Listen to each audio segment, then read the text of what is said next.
അന്ന് അവർ ഉന്നയിച്ചിരുന്നൊരു ആവശ്യം, ഞങ്ങൾക്ക് തരാനുള്ള പണം തന്നാൽ ഞങ്ങൾ എവിടെയും പോയി ജീവിച്ചോളാം.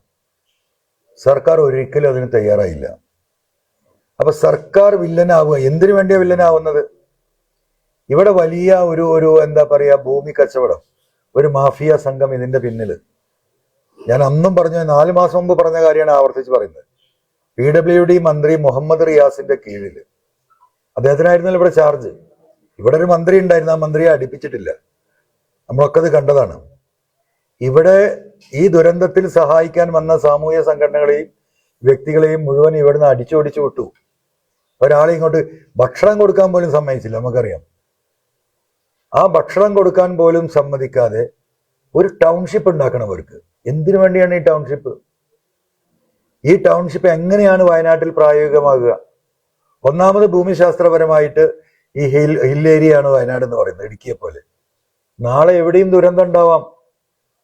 ഇപ്പം ഈ ചുരൽമലയിൽ ഈ മല ഇടിയുന്ന സമയത്ത് ഒരാൾക്കും ഒരു പ്രതീക്ഷയില്ല ചുരൽമലയിൽ ഇങ്ങനെ സംഭവം ഉണ്ടാവും. അപ്പൊ കേരളത്തിൽ എവിടെയും ഭൂമി ഇടിയാവുന്ന കാലാവസ്ഥാ വ്യതിയാനം, മേഘവിസ്ഫോടനം എന്നൊക്കെ പറഞ്ഞാൽ അങ്ങോട്ട് മഴ പെയ്യുന്നതാണ്. ഒരാൾക്കും നിയന്ത്രിക്കാൻ കഴിയില്ല. ഏത് മലയും ഇടിയും, ഒരു തർക്കമില്ല. നമ്മൾ കണ്ടുകൊണ്ടിരിക്കുകയാണ്. അപ്പൊ കാലാവസ്ഥാ വ്യതിയാനം തുടർച്ചയായി സംഭവിച്ചുകൊണ്ടിരിക്കുക. ഒട്ടനവധി അനുഭവങ്ങളുണ്ട്. അപ്പൊ സ്വാഭാവികമായിട്ടും ഈ മനുഷ്യരെ സ്പ്ലിറ്റായിട്ട് താമസിപ്പിക്കുന്നതിന് പകരം നിയമപരമായിട്ട് എടുക്കാൻ കഴിയാത്ത ഒരു എസ്റ്റേറ്റിനെ അവർ പർച്ചേസ് ചെയ്യുക.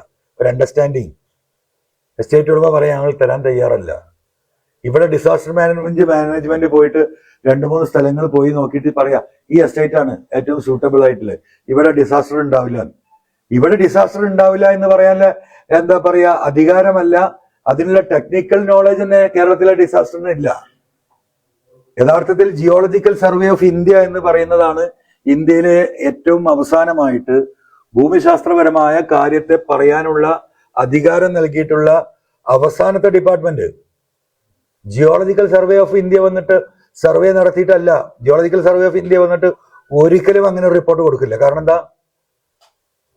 അങ്ങനെ ഒരു സ്ഥലത്ത് ഇവിടെ ഈ 500 ആളെയും കൊണ്ടേ താമസിപ്പിച്ചോ എന്ന് ഒരാൾക്കും പറയാൻ കഴിയില്ല.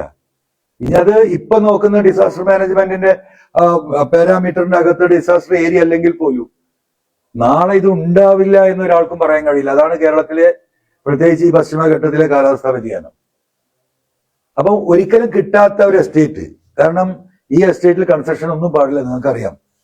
ഇതൊക്കെ എസ്റ്റേറ്റുകളായി നിലനിർത്തേണ്ടതാണ്. 5% അതിന് എന്താ പറയാ മറ്റു ആവശ്യങ്ങൾക്ക് ഉപയോഗിക്കാൻ ഇപ്പൊ നിയമം അനുശാസിക്കുന്നുള്ളൂ. ആ എസ്റ്റേറ്റ് ഉടമകളുമായി ബന്ധപ്പെട്ട് ഒരു ധാരണ ഉണ്ടാക്കിയിട്ട് അവര് 15,000 രൂപ വില ആദ്യം സർക്കാർ അങ്ങനെ നിശ്ചയിക്കുക. അത് തന്നെയാണ് അതിന്റെ വില. ഇവിടുത്തെ ഒരു എസ്റ്റേറ്റിന്റെ വില 1000 ഏക്കറിലത് 10,000 രൂപക്ക് സെന്റിന് കിട്ടാൻ വയനാട്ടിലുണ്ട്. വയനാട്ടുകാർക്ക് അത് അറിയും. എന്നിട്ട് അവര് കോടതിയിൽ പോകും. അവരോട് കോടതിയിൽ പോകാൻ പറയാണ് ഈ ടീം തന്നെ. ഫോണൊന്ന് ഓഫ് ചെയ്യോ? അപ്പം അവര് കോടതിയിൽ പോകുന്നു. സ്വാഭാവികമായിട്ടും സർക്കാർ ഇങ്ങനത്തെ ഒരു ക്രിട്ടിക്കൽ സിറ്റുവേഷനിൽ സർക്കാരിന് ഏത് ഭൂമിയും എടുക്കാനുള്ള അധികാരം ഉണ്ട്. പക്ഷെ കോടതി എന്ത് പറഞ്ഞു? നിങ്ങൾ മാന്യമായ വില കൊടുക്കണം. സ്വാഭാവികമാണ് കോടതിക്ക് അങ്ങനെ പറയാൻ സാധിക്കൂ. അങ്ങനെ 15,000 സർക്കാർ കണക്കാക്കിയ ഭൂമിക്ക് 40-45,000 രൂപ ഇപ്പൊ തന്നെ കൊടുത്തിട്ടുണ്ട്. ഇനി അവർ അപ്പീലിൽ പോയിരിക്കണത് സുപ്രീം കോടതിയിൽ ഇത് പോരാന്ന് പറഞ്ഞിട്ട്. സുപ്രീം കോടതി സ്വാഭാവികമായിട്ടും ഇതെല്ലാം കൂടി പരിഗണിച്ച് 1 ലക്ഷം കൊടുക്കാൻ വേണ്ടി പറയും. കാരണം പിടിച്ചെടുത്ത ഭൂമിയാണല്ലോ. ഒരു ക്രിട്ടിക്കൽ സിറ്റുവേഷനിൽ സർക്കാർ എടുത്താണ്. പിന്നെ അപ്പീലുണ്ട് സുപ്രീം കോടതിയിൽ. അപ്പൊ ഒരു 2 ലക്ഷം വരെ ഈ ഭൂമിക്ക് 15,000 രൂപക്ക് കിട്ടേണ്ട ഭൂമി 2 ലക്ഷത്തിലേക്ക് ഇവർ എത്തിക്കും. അതിനൊരു കൂട്ടു നിൽക്കണം. ഒന്ന്, ഇതാണ് ഇതിൽ ഏറ്റവും വലിയ അഴിമതി. നിങ്ങൾ മനസ്സിലാക്കണം. 10, 25, 50 വീടുകാരെ വ്യത്യസ്തമായ സ്ഥലങ്ങളിൽ പാർപ്പിക്കാൻ സൗകര്യം വയനാട്ടിലുണ്ട്. അതിലേക്ക് അവർ പോയിട്ടില്ല. പോകാതിരിക്കാൻ കാരണം ഒന്ന് ഇതാണ്. രണ്ടാമത്തത് ഇത് ഊരാളുങ്ങൾ സൊസൈറ്റിയാണ് ഇത് പണിയാൻ പോകുന്നത്.